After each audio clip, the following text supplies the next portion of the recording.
경매 권리 분석 TV. 여러분 한번 상상해 보세요. 법원 경매에서 주변 시세가 5억 원인 아파트를 무려 4억에 딱 낙찰받은 거예요. 시세보다 1억 원이나 싸게요? 정말 기분 최고겠는데요? 그렇죠. 속으로 막 야, 나 진짜 투자 천재인가 이러면서 샴페인 터트리고 축배를 들고 있겠죠. 그런데 며칠 뒤에 연락이 딱 옵니다. 올 것이 왔군요. 네. 당신이 알지도 못했던 세입자의 보증금 2억 원을 고스란히 당신 돈으로 갚아야 한다고요. 그러니까 순식간에 1억을 번 게 아니라 반대로 1억을 잃어버린 상황이 된 겁니다. 진짜 아찔하네요. 그런데 믿기 힘드시겠지만 이런 일이 전국 경매법정에서 심심치 않게 일어나는 게 현실입니다. 맞아요. 그래서 오늘 저희가 준비한 이번 심층 분석의 목표는 아주 명확합니다. 수억 원의 자산이 오가는 이 위험한 지렛밭에서 우리 여러분의 소중한 자본을 지켜내는 거죠. 네, 의외로 많은 분들이 아주 명확한 지도도 없이 이 시장에 뛰어드시거든요. 그러니까요. 일반적인 부동산 매매는 꽤 깔끔하잖아요. 공인중개사분들이 다 챙겨주시고 돈 내면 소유권 딱 넘어오고요. 하지만 경매는 완전히 다르죠. 다를 수밖에 없습니다. 부동산이 경매로 넘어갔다는 것 자체가 이미 그 짐에 얽혀있는 누군가의 금전적인 약속들이 심각하게 망가졌다는 뜻이거든요. 그래서 등기부등본 같은 서류를 떼보면 온갖 복잡한 한자어에 근저당이니 가압류니 하는 무시무시한 단어들이 거미줄처럼 막 얽혀 있는 거군요. 정확합니다. 바로 그 얽힌 거미줄을 푸는 게 오늘 저희의 임무죠. 좋습니다. 오늘 다룰 핵심 자료는 안전한 부동산 낙찰을 위한 등기부등본 권리분석 요약법입니다. 우리의 미션은 단 2자루의 형광펜 그리고 시계열 타임라인이라는 무기를 가지고 실전 권리분석 시뮬레이션을 돌려보는 겁니다. 특히 내 돈을 지키는 데 쓰일 때는 더더욱 그렇죠. 오늘 우리가 다룰 권리 분석의 핵심은 아주 단순합니다. 단순하다고요? 엄청 복잡해 보이던데요? 겉보기엔 그렇지만 원리는 간단해요. 흩어져 있는 복잡한 서류의 내용들을 시간의 흐름, 즉 접수된 날짜를 기준으로 완전히 한 줄로 재배열하는 데 있습니다. 아, 쫙 펼쳐놓고 줄을 세우는 느낌이네요? 네, 맞습니다. 지금 이 방송을 듣고 계신 여러분도 저희와 함께 직접 가상의 서류를 책상 위에 펼쳐놓고 분석한다고 상상하시면서 따라와 주시면 좋겠습니다. 자, 그럼 그 1억 원을 잃는 끔찍한 함정을 피하려면 먼저 지도를 그려야겠죠. 서류를 시간순으로 정리하는 뼈대부터 한번 세워봅시다. 자료를 보니까 아주 기본적인 구조가 나와 있어요. 네, 총 5가지 기둥을 세우는 걸로 시작하죠. 날짜, 권리의 종류, 권리자, 설정 금액, 그리고 소멸 및 인수 여부 이렇게 5개네요. 그중에서도 절대적으로 중요한 건 첫 번째, 바로 날짜, 즉 접수일입니다. 법의 세계, 특히 이 부동산 권리의 세계는 철저한 줄서기 원칙이 지배하거든요. 무조건 먼저 온 사람이 장땡이라는 건가요? 과격하게 들릴지 몰라도 사실입니다. 아무리 금액이 크고 돈을 빌려준 사람이 엄청나게 막강한 은행이라고 할지라도 서류에 접수된 날짜가 단 하루라도 늦으면 가차없이 순위가 뒤로 밀립니다. 와, 금액이나 힘의 논리가 아니라 무조건 날짜 순서군요.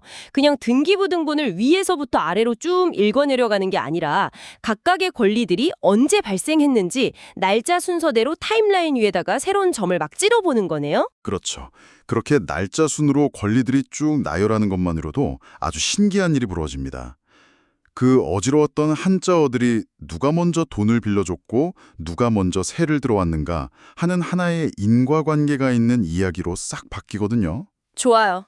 타임라인이라는 지도를 그렸으니까 이제 드디어 첫 번째 무기인 노란색 형광펜을 꺼내볼 차례입니다. 준비되셨나요?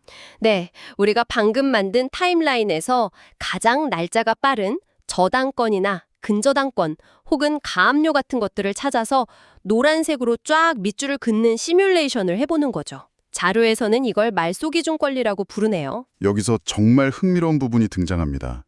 이 노란 줄 하나가 앞으로 그 부동산에 벌어질 모든 권리의 생존과 소멸을 결정짓는 절대적인 기준선이 된다는 사실이죠. 방금 말씀하신 근저당, 그러니까 집을 담보로 돈을 빌린 거나 가압류, 돈을 갚지 않아서 재산을 묶어둔 것들 중 가장 빠른 날짜가 타임라인 최전선에 서게 되는 거고요. 맞습니다. 그 최전선에 있는 권리가 바로 노란색 선이 되는 겁니다. 저는 이 노란색 밑줄, 이 말소기준 권리의 역할을 보면서 딱 떠오른 게 있어요. 스마트폰의 공장 초기화 버튼 같달까요? 오, 공장 초기화요. 아주 재밌는 비유네요. 네, 폰이 막 바이러스에 걸리거나 느려졌을 때 그 초기화 버튼을 누르면 그 이후에 깔렸던 앱이나 데이터들이 싹 다 지워지고 폰을 처음 샀을 때처럼 깨끗해지잖아요. 그렇죠. 싹 날아가죠. 그러니까 이 노란 줄 아래에 있는 모든 후순위 권리들은 경매에서 딱 낙찰되는 순간 마치 이 리셋 버튼이 눌린 것처럼 법적으로 싹 지워진다는 거군요. 와, 그 공장 초기화 비유가 핵심을 진짜 완벽하게 짚었습니다. 사실 법원이 왜 굳이 이런 초기화 룰을 만들었는지 그 배경을 이해하는 게 중요해요. 법원이 일부러 지워준다는 건가요? 네, 법원이 병행을 진행하는 궁극적인 이유가 뭘까요?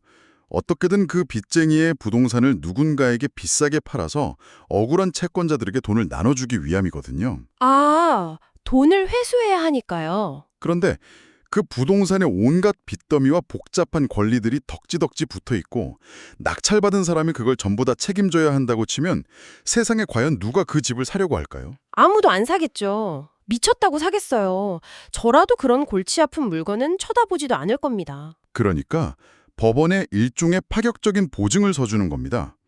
낙찰자에게 깨끗한 물건을 넘겨주기 위해서 이 노란색 선을 기준으로 그보다 늦게 생긴 잡다한 권리와 빚들은 우리가 법적으로 전부 지워주겠다 이렇게 선언을 하는 거죠. 아, 그 치명적인 생존과 소멸의 기준선이 바로 이 노란색 형광펜, 말소 기준 권리인 거군요. 맞습니다. 자, 그럼 공장 초기화로 서류상의 빚들은 다 날아간다고 치겠습니다. 그런데 여기서 아주 현실적인 질문이 하나 생겨요. 어떤 질문이죠? 서류에 적힌 빚은 지워진다고 쳐도 그 집에 실제로 살고 있는 사람은요? 세입자는 어떻게 되는 건가요? 어제까지 멀쩡히 아이 키우면서 살고 있던 아기 엄마가 집주인이 경매로 넘어갔다는 이유 하나만으로 내일 당장 길거리로 막 쫓겨나는 건가요? 그게 바로 우리가 두 번째로 확인해야 할 가장 중요한 지점입니다. 여기서 드디어 두 번째 무기, 파란색 형광펜이 등장하죠. 오, 파란색. 우리가 방금 그어둔 노란 줄, 즉 말소 기준 권리는 그대로 둔 상태에서 이제 세입자가 그 집에 이사와서 전입신고를 한 날짜를 찾는 겁니다. 전입신고 날짜요? 네, 이걸 법률 용어로는 대항력이 발생하는 기준일이라고 부르는데요. 이 날짜에 파란색 형광펜으로 선을 긋는 겁니다. 대로 풀면 누군가에게 대항한다, 즉 싸운다는 뜻일 텐데 구체적으로 세입자가 누구에게 무엇을 걸고 싸운다는 뜻인가요? 아주 예리한 포인트입니다. 대항력이란 쉽게 말해서 내 보증금을 전액 돌려받기 전까지는 나 이 집에서 절대 방 뺄 수 없다. 이렇게 새로운 집주인, 즉 낙찰자에게 당당하게 주장할 수 있는 법적인 힘을 말합니다. 아, 그 힘이 언제 생기나요? 세입자가 전입신고를 하고 그 집에 살기 시작한 다음 날 0시부터 이 강력한 힘이 생기죠. 아하, 그러니까 낙찰자가 막 찾아와서 내가 이 집 쌌으니까 당장 나가시오 이렇게 했을 때 세입자가 내 돈 주기 전에 한 발짝도 못 나갑니다 하고 버틸 수 있는 거대한 방패 같은 거군요. 정확합니다. 방패죠. 그래서 이제 우리는 타임라인 위에서 아주 단순한 시각적 비교를 한번 해보는 겁니다. 노란색 선, 즉 공장 초기화 버튼과 파란색 선, 세입자의 방패 중에 어느 것이 더 위에, 다시 말해 어느 것이 더 빠른 날짜에 위치하고 있느냐를 딱 확인하는 겁니다. 아, 위아래 비교요? 만약에 파란 줄, 그러니까 세입자의 전입일이 노란 줄보다 아래에 있다면 어떻게 되나요? 세입자가 은행 같은 빚보다 늦게 집에 들어왔다는 뜻이잖아요. 그렇다면 낙찰자 입장에서는 아주 안전합니다. 이를 법원의 소멸주의 원칙이라고 부르는데요. 소멸주의요? 네, 파란 줄이 초기화 버튼인 노란 줄보다 늦게 생겼기 때문에 경매가 끝나는 순간 이 세입자의 방패인 대항력도 다른 빚들과 함께 깨끗하게 지워집니다. 그럼 세입자는요? 안타깝지만 이 세입자는 낙찰자에게 보증금을 달라고 버틸 권리가 법적으로 사라지는 거죠. 낙찰자는 추가로 떠안아야 할 짐 없이 안전하게 소유권을 가져오게 되고요. 세입자 입장에서는 진짜 눈물 나는 일이지만 적어도 경매에 참여해서 돈을 내는 낙찰자 입장에서는 계산이 아주 깔끔해지네요. 그럼 반대로 파란 줄이 노란 줄보다 위에 있다면 어떻게 되죠? 세입자가 은행 빚보다 먼저 이 집에 살고 있었다면 상황이 완전히 뒤집히겠군요. 맞습니다. 이때는 인수주의라는 아주 무거운 룰이 적용됩니다. 파란 줄이 위에 있다는 건 은행이 집주인에게 돈을 빌려주기도 전부터 이미 세입자가 평화롭게 살고 있었다는 뜻이거든요. 은행보다 먼저 왔으니까 보호해줘야겠네요. 그렇죠. 법은 이런 선순위 세입자의 주거권을 집주인의 파산으로부터 강력하게 보호해야 한다고 판단합니다. 그래서 이 세입자의 권리는 아까 그 초기화 버튼의 영향을 아예 받지 않습니다. 와, 공장 초기화를 무시하는군요. 네, 마치 말수의 파도에 휩쓸리지 않는 거대한 방파제처럼 굳건히 살아남게 되는 거죠. 아, 거대한 방파제. 그럼 낙찰자 입장에서는 그 방파제 뒤에 숨은 세입자의 보증금이 안 지워지니까 결국 내가 법원에 낸 낙찰 대금과는 완전히 별개로 세입자에게 줘야 할 돈을 내 사비로 다 물어줘야 한다는 거잖아요. 바로 그겁니다. 이게 바로 아까 우리가 오프닝에서 말했던 1억 싸게 샀다고 좋아했다가 내 돈 2억을 토해내는 그 무시무시한 상황이군요. 맞습니다. 이걸 전체적인 그림과 연결해보면 이 타임라인 기반의 형광펜 분석법이 얼마나 직관적이고 강력한 무기인지 확실히 알 수 있죠. 그렇네요. 두꺼운 법률 서류를 막 머리 아프게 뒤적거릴 필요 없이 타임라인 위에서 노란 선과 파란 선 중 어떤 게 더 위에 있는가 이것만 딱 확인하면 내가 수억 원을 물어줘야 할지 말지를 1차적으로 완벽하게 걸러낼 수 있으니까요. 여러분, 방금 들으셨죠? 이 두 선의 위치만 파악해도 경매 지뢰의 절반은 그냥 피해갈 수 있습니다. 자, 그런데 여러분, 여기서 끝이 아닙니다. 네, 아직 안 끝났죠. 이 선 긋기로 모든 게 완벽하게 해결된다면 세상 누구나 그냥 형광펜 2자루만 들고 경매 법정 가서 돈을 쓸어 담았겠죠. 이 완벽해 보이는 요약표 안에도 선의 위치를 순식간에 뒤바꿔버리는 아주 치명적인 함정이 숨어 있습니다. 그렇습니다. 날짜의 선후 관계, 즉 선의 위아래만 기계적으로 비교하고 아, 안전하다 이렇게 안심했다가는 정말 돌이킬 수 없는 재앙을 맞이할 수 있어요. 재앙이요? 네, 바로 금역이라는 입체적인 변수 때문입니다. 자, 이 지뢰가 대체 어떻게 터지는 건지 우리 청취자 여러분을 위해 가상의 등기부 데이터를 가지고 실전 시뮬레이션을 한번 쫙 돌려보겠습니다. 좋습니다. 여러분, 지금 머릿속으로 아까 그 타임라인 지도를 딱 그려보세요. 1순위, 가장 위에 노란 줄을 긋습니다. 은행의 근저당권이고 집주인이 빌린 빚은 2천만 원이에요. 네, 노란 줄 2천만 원. 그 다음 2순위, 그 아래에 파란 줄을 긋습니다. 세입자의 전입신고일이고 이 세입자의 보증금은 무려 2억 원입니다. 오, 아주 전형적이지만 실전에서 초보자들이 가장 많이 당하는 지뢰밭 타임라인이군요. 자, 그럼 우리가 방금 배운 대로만 분석해보죠. 파란 줄이 노란 줄 아래에 있습니다. 그럼 법원의 그 소멸주의 원칙에 의해서 세입자의 2억 원짜리 보증금 방패는 지워지는 거잖아요? 겉보기엔 그렇습니다. 저는 그걸 확인하고 기분 좋게 법원 가서 낙찰려 받았습니다. 저 안전한 거죠? 아닌가요? 아닙니다. 낙찰자인 당신은 세입자의 보증금 2억 원을 전부 뒤집어 쓸 수 있습니다. 네, 잠깐만요. 파란 줄이 아래에 있으면 공장 초기화로 싹 다 지워진다고 방금 우리끼리 룰을 정했잖아요? 왜 갑자기 제가 2억을 물어주죠? 중간에 경매 룰이 바뀌기라도 하는 건가요? 룰이 바뀌는 게 아니라 세입자가 스스로 그 룰을 파괴해버릴 수 있는 대위변제라는 숨겨진 무기를 가지고 있기 때문입니다. 대위변제요? 네, 한번 세입자 입장에서 곰곰이 생각해보죠. 파란 줄이 아래에 있다는 이유 하나만으로 자신의 전 재산이나 다름없는 보증금 2억 원이 경매로 통째로 날아가게 생겼어요. 피눈물 나겠죠. 그런데 자세히 보니까 자신을 지워버리는 그 원흉, 1순위 노란 줄의 은행빚을 보니 고작 2천만 원인 거예요. 세입자 입장에서는 과연 어떤 선택을 할까요? 2억을 고스란히 날릴까요? 아니면 차라리 자기 돈 2천만 원을 은행에 대신 갚아버리고 상황을 뒤집을까요? 아, 세상에 2천만 원짜리 빚이 내 2억 원짜리 목숨줄을 쥐고 있다면 차라리 내 사비로 그 은행빚 2천만 원을 집주인 대신 확 갚아버린다는 거군요. 맞습니다. 제3자가 빚을 대신 갚는 행위, 이걸 법률 용어로 대위변제라고 합니다. 그리고 이게 바로 실전 권리 분석에서 가장 경계해야 할 대위변제 리스크입니다. 갚으면 어떻게 되는데요? 세입자가 은행에 2천만 원을 입금하는 그 순간 타임라인에서 1순위였던 노란 줄은 목적을 달성했으니까 그 자리에서 말소되어서 완전히 사라집니다. 와, 그러니까 노란 줄, 즉 공장 초기화 버튼 자켓가 타임라인에서 아예 증발해버리는 거네요. 그럼 타임라인이 어떻게 되죠? 원래는 2순위여서 지워질 운명이었던 파란 줄이 네, 갑자기 타임라인의 맨 위, 1순위로 떡하니 올라가 버리는 겁니다. 대항력이 전혀 없던 후순위 세입자가 하룻밤 사이에 대항력을 완벽하게 갖춘 막강한 선순위 세입자로 돌변하는 것이죠. 와, 진짜 소름 돋네요. 낙찰자는 속으로 아싸, 파란 줄이 아래니까 난 안전하다. 이러고 입찰표를 썼을 텐데 자고 일어나 보니까 2천만 원짜리 노란 줄 방패막이는 사라져 있고 내가 전부 물어줘야 할 2억 원짜리 거대한 방파제가 우뚝 서 있는 거잖아요. 그렇습니다. 기분 좋게 낙찰받고 법원문을 나섰겠지만 곧 청천벽력 같은 소식을 듣게 되겠죠. 너무 무서운데요? 그래서 자료에서 1순위 근저당권의 금액이 2순위 임차인 보증금보다 현저히 적은 경우를 절대적으로 경계하라고 엄청나게 강조한 겁니다. 지워질 운명이었던 권리가 자신의 생존을 위해서 언제든 룰을 바꿔버릴 수 있기 때문이죠. 정말 권리 분석은 단순하게 선 긋기에서 끝나면 안 되겠네요. 그 선들이 가진 무게, 즉 금액이라는 요소까지 세밀하게 살펴봐야 누군가 그 선을 자기 돈으로 부숴버릴 동기가 있는지 없는지를 파악할 수 있으니까요. 정확한 통찰입니다. 자, 대위 변제가 이렇게 타임라인 안에서 선을 지워버리는 무서운 변수라면 이번에는 아예 타임라인의 규칙 자체를 밖에서부터 흔들어버리려는 지뢰들에 대해 이야기해보죠. 아, 밖에서 흔드는 지뢰요? 네, 대표적인 게 바로 유치권입니다. 네, 유치권.